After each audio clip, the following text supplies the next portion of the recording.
After Joseph was taken into Egypt, Judah departed from his brothers and settled among the Canaanites. Judah prospered there. His household grew, his flocks multiplied, his servants increased, and his family became one of influence among the people of the land.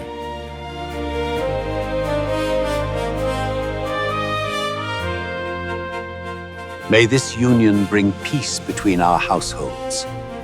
I entrust my daughter to your family. She will have a place among us, and my son Er shall take her as his wife.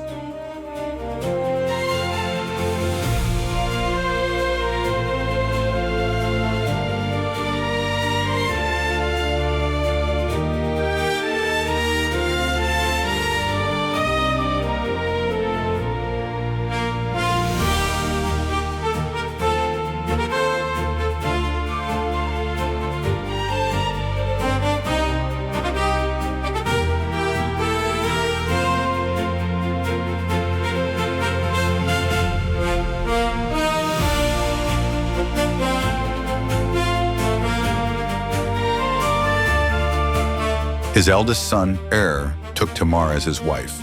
But Er, Judah's firstborn, was wicked in the sight of the Lord. While his household celebrated a new beginning, wickedness had already taken root, and the Lord put him to death.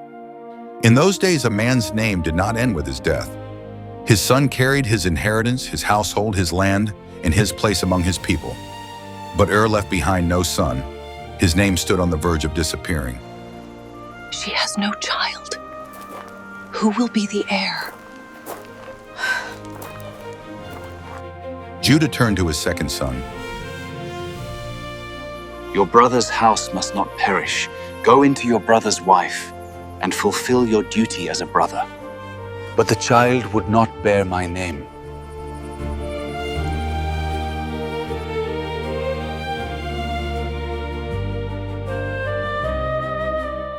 For the firstborn son born through Tamar would not bear Onan's name. He would belong to Er. He would inherit Er's portion. He would preserve Er's place within Judah's household. But Onan knew this. He desired the pleasure of the union, yet refused the responsibility. If she bears a son, he will inherit my brother's estate, not mine.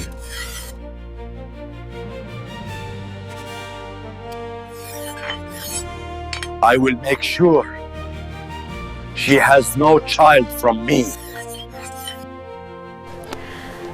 Don't worry. The Lord will soon give you a child. Has she still not conceived? No. What he did was wicked in the sight of the Lord, and the Lord put him to death also. 2 sons had died, 1 remained. The house of Judah had become a house of mourning. Shelah is still too young. Return to your father's home. Remain there till he is grown. When he is grown, will he come for me?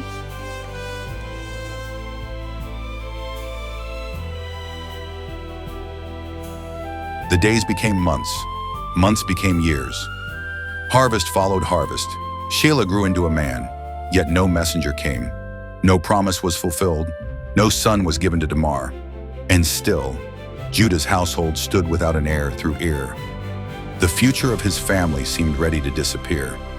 The line of Judah is on the brink of extinction.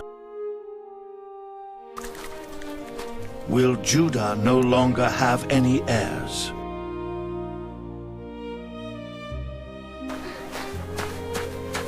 Tamar! Judah's wife has died. After the days of mourning, Judah is going to Timnah.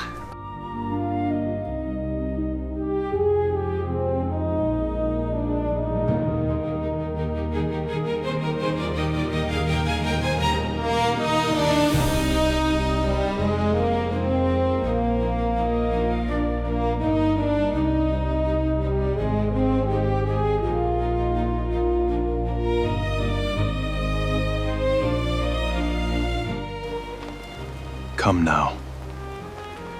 Sleep with me. And what will you give me to sleep with you? I'll send you a young goat from my flock. Will you give me something as a pledge until you send it? What pledge should I give you?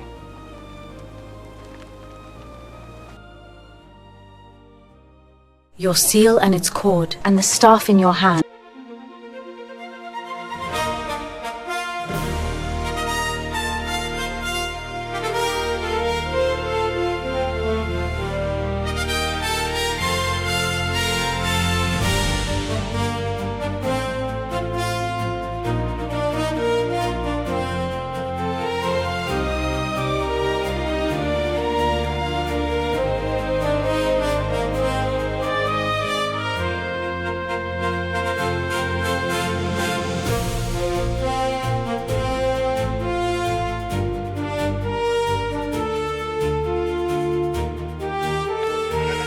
Where is the shrine prostitute who was beside the road at Enaim?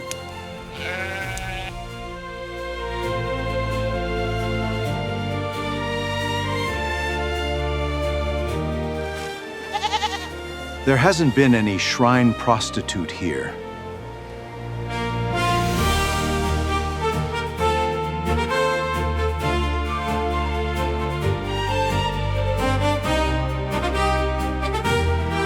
I didn't find her. Besides, the men who live there said that there hasn't been any shrine prostitute here. Let her keep what she has, or we will become a laughingstock. After all, I did send her this goat.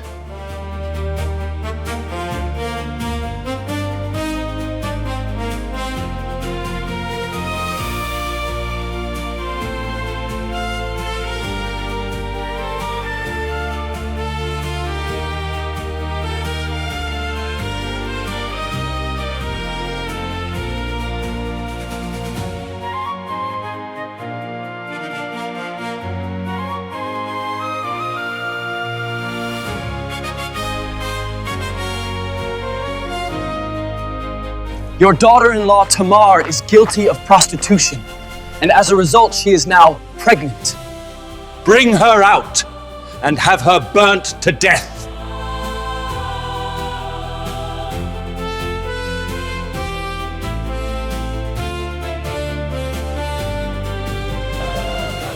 See if you recognize whose seal and cord and staff these are. I am pregnant by the man who owns these.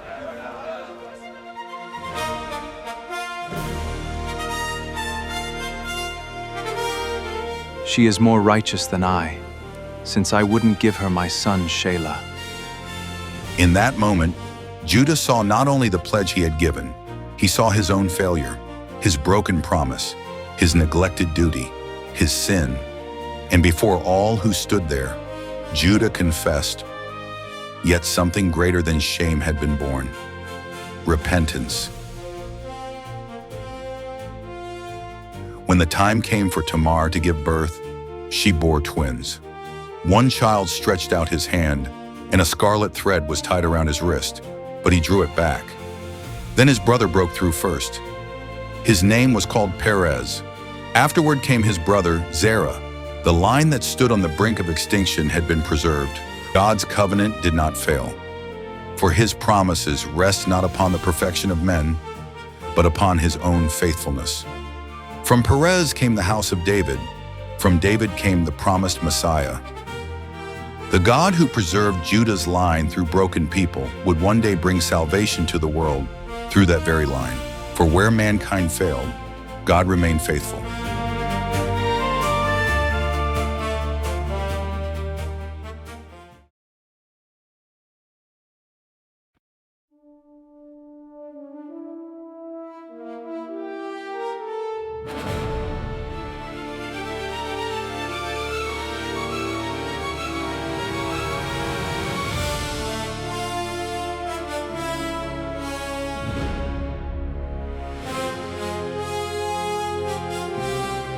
Joseph's journey into Egypt did not begin with honor, but in chains.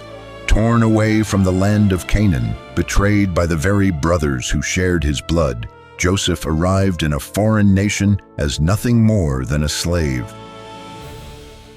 The dreams God had given him seemed impossibly distant, buried beneath the dust of the caravan trails and the bustling streets of Egypt.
At the slave market, Joseph was purchased by Potiphar, an Egyptian officer of Pharaoh and captain of the royal guard. To the world, Joseph's life had been reduced to ownership, but heaven saw something entirely different. The Lord was with Joseph. Though stripped of his freedom, Joseph carried something no man could take away: the presence and favor of God. Everything entrusted to him flourished.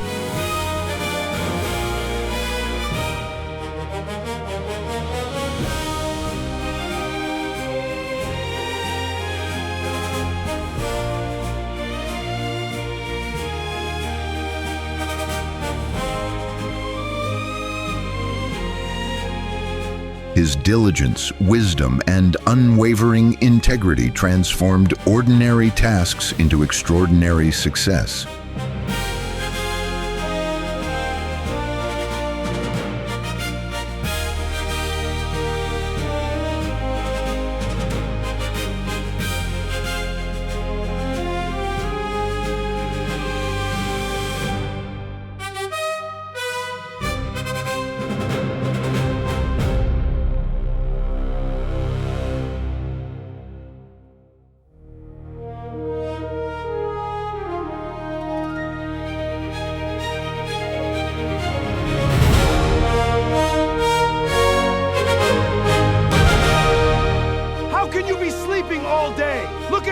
He works hard all day! Potiphar soon recognized that there was something unusual about his young Hebrew servant. Prosperity followed Joseph wherever he worked. Fields produced abundantly. Household affairs ran flawlessly. Blessing rested upon everything placed in Joseph's care. Before long, Potiphar entrusted his entire household to Joseph. Every servant, every possession, every responsibility came under his authority. His master concerned himself with nothing except the food placed before him.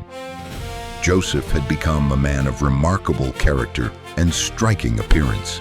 His faithfulness had elevated him from slave to steward.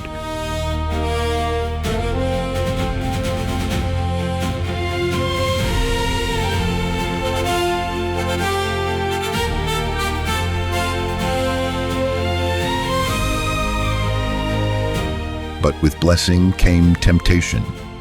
Potiphar's wife began to notice Joseph.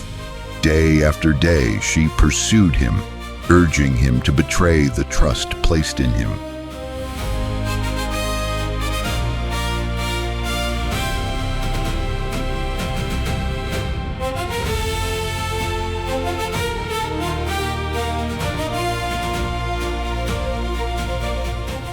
Joseph refused. His answer revealed the heart of a man who feared God above all else.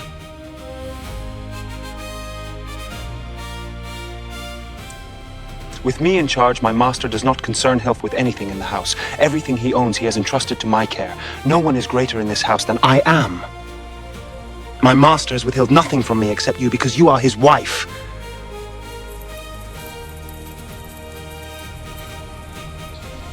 How then could I do such a wicked thing and sin against God? This was not merely a refusal of temptation. It was a declaration of loyalty to his master, to his conscience, and above all, to the God who had never abandoned him. Yet temptation did not disappear. Every day her persistence continued. Every day Joseph resisted.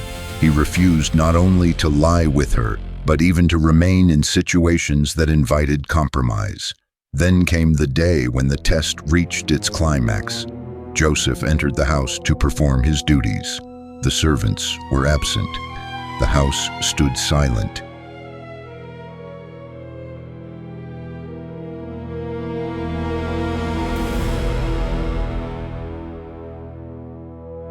Seizing the opportunity, Potiphar's wife grabbed hold of Joseph's garment and demanded once again that he surrender to her desires. Joseph did not hesitate. Rather than preserve his reputation at the cost of his purity, he abandoned his garment and fled from the house.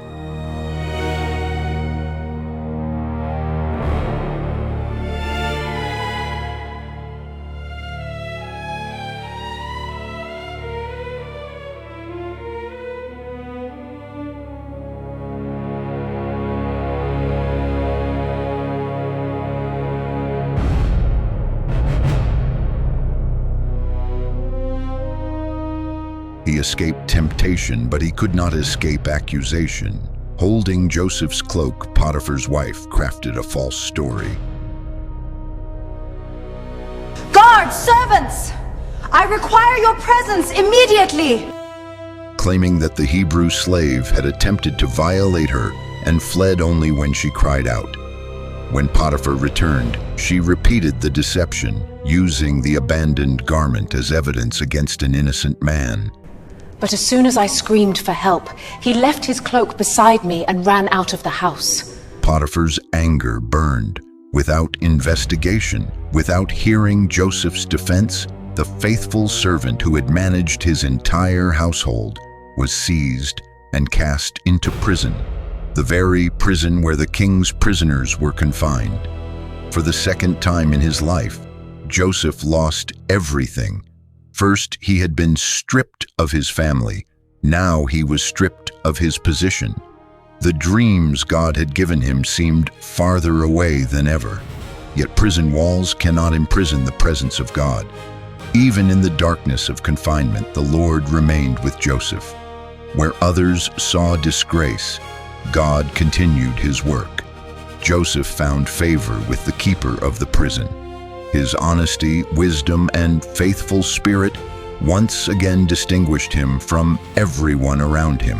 Before long, responsibility was placed into Joseph's hands once more.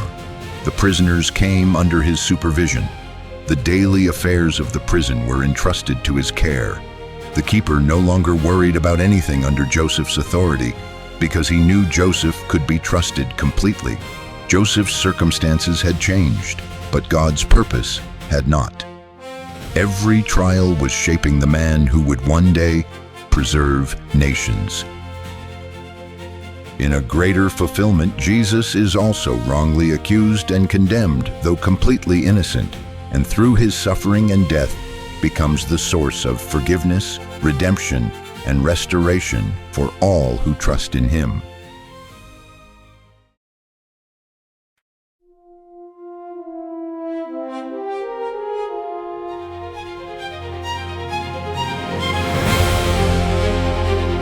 For years, the prison had become Joseph's world.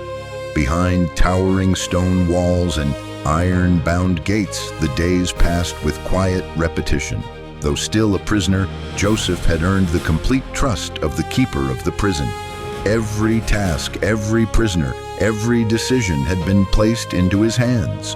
What began as a place of injustice had become a place of faithful service.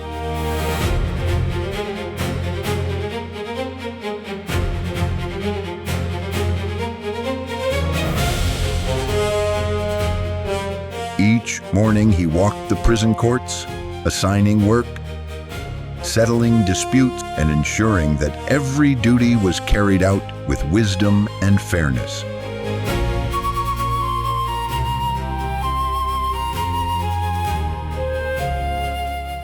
Though forgotten by men, Joseph remained faithful before God.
Bring me that bread.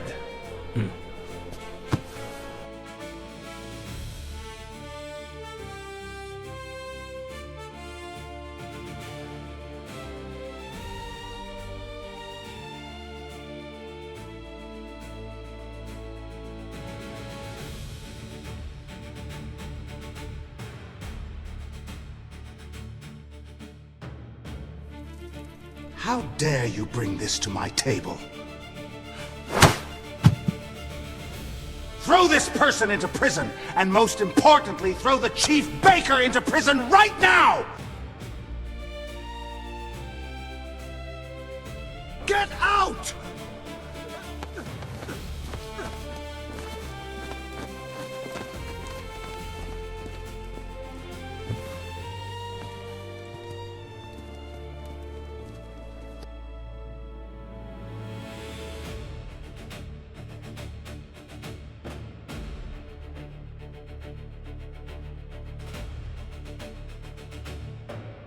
Then, one ordinary morning, everything changed. The prison gates swung open. 2 new prisoners entered the courtyard, not common criminals, but men of royal rank. One was Pharaoh's chief cupbearer, entrusted with serving the king's wine. The other was Pharaoh's chief baker, responsible for preparing the royal bread. Both had offended Pharaoh, king of Egypt, and had been removed from their positions until their cases could be examined. The captain of the guard entrusted these 2 officials to Joseph's care. Days passed. Joseph watched over them as he did every prisoner.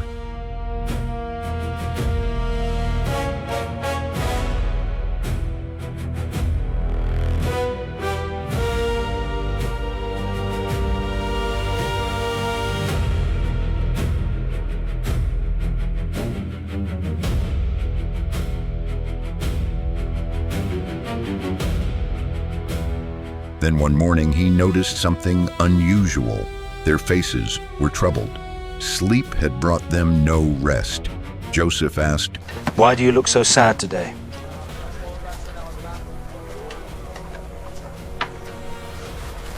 We both had dreams, but there is no one to interpret them. Do not interpretations belong to God? Tell me your dreams. The chief cupbearer spoke first. In his dream stood a vine with 3 branches. It budded, blossomed, and ripened into clusters of grapes. Pharaoh's cup was in his hand. He took the grapes, pressed them into the cup and placed it into Pharaoh's hand.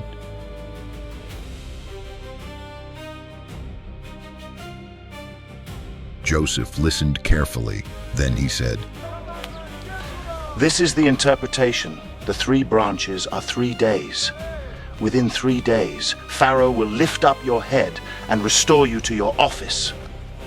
You shall once again place Pharaoh's cup into his hand, just as you did before. When it is well with you, remember me. Show kindness to me. Speak of me before Pharaoh and bring me out of this prison. For I was stolen away from the land of the Hebrews. And here also I have done nothing that they should put me into this dungeon.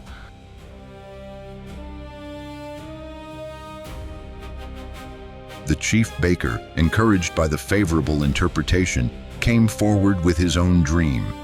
He had carried 3 baskets of white bread upon his head. In the uppermost basket were baked goods prepared for Pharaoh. Yet birds came and ate the bread from the basket.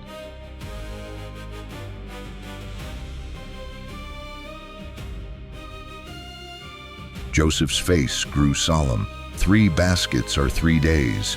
Within 3 days, Pharaoh will lift up your head from you. You shall be hanged upon a tree, and the birds shall eat your flesh. It was a difficult word to speak, but Joseph did not change God's message to make it easier to hear. 3 days later, Pharaoh celebrated his birthday with a great feast for all his servants.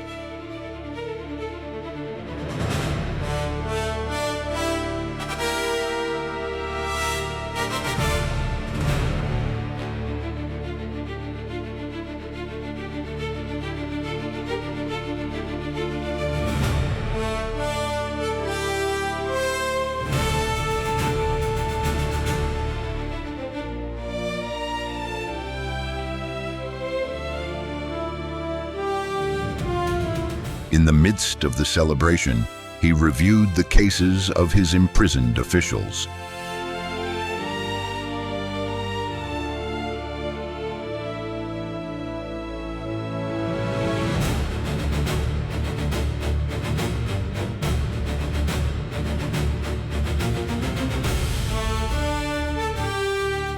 The chief cupbearer was restored to his position. Once again, he stood before Pharaoh, placing the royal cup into the king's hand. The chief baker, however, was executed, just as Joseph had foretold. Everything happened exactly as God had revealed.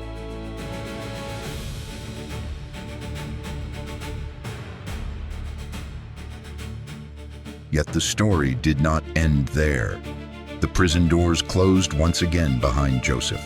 The cupbearer forgot him. Joseph waited for someone to open the prison door, but his true deliverance would come only in God's perfect time. The man who had faithfully served others remained alone in prison, forgotten by those he had helped, but never forgotten by God. For while Joseph waited in silence, the Lord was already preparing the next chapter of his plan. Humanity also waited for a deliverer, and God answered by sending his Son. Jesus Christ entered our broken world, bore our sins upon the cross, rose victorious over death, and now offers freedom from sin to everyone who believes. He is the deliverer for whom the world has always waited. The prison doors of sin can be opened today. Come to Jesus Christ in faith.